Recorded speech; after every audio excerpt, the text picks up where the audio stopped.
Hi, this is Danny Rojas. I'm the director and host of El Faro de Redención.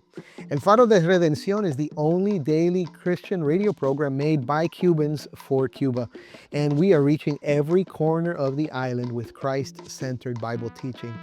Now, we're a ministry of Haven Ministries, and all this week I'm going to be on the air with David Wolden on Haven Today, talking about Cuba and talking about El Faro. Now, if you're already familiar with El Faro, you should know that at the heart of this ministry is a commitment to the gospel.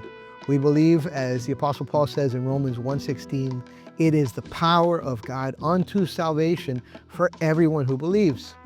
That means that whether we are preaching through Genesis or Romans or Zechariah, we always make sure that we show how the text connects to Jesus. And not only that, but we teach people how to do that. Every year we go to Cuba 3 or 4 times a year and we host pastors' conferences. And in these conferences, we're teaching pastors the what, the why, and the how of Christ-centered preaching. And it is such an exciting thing to see the lights come on as they understand how they can keep their messages all about Jesus, as the scriptures do, and as God calls us to do. So let me share my heart for Cuba right now. And I want to encourage you to pray as you hear about these things. But I am praying for revival in Cuba. That's what our team is praying for. Not just here in the United States, but the pastors that we partner with in Cuba. We're asking that there would be a revival of the gospel in Cuba. Not just through El Faro, but through the many ministries that are doing the kind of things that we're doing. Even though we're the only radio ministry, there are many people that are calling the church back to the gospel.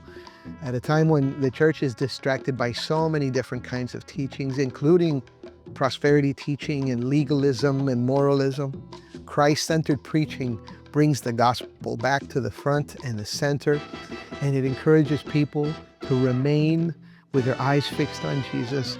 And that's where the power comes from. So I want to encourage you to pray for that. Pray for revival in Cuba. Also pray that the pastors would stay encouraged.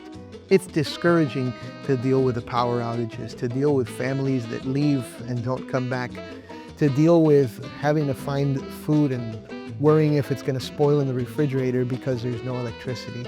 So a lot of pastors feel burned out. So please pray for the pastors. And then finally, would you pray for me? Pray for me as I work to prepare scripts and make appointments with pastors that are going to record with me, and just stay focused on preparing messages that make a difference and make an impact. And pray for El Faro as we continue to shine the light of Christ from all of Scripture, for all of Cuba, and for all the world.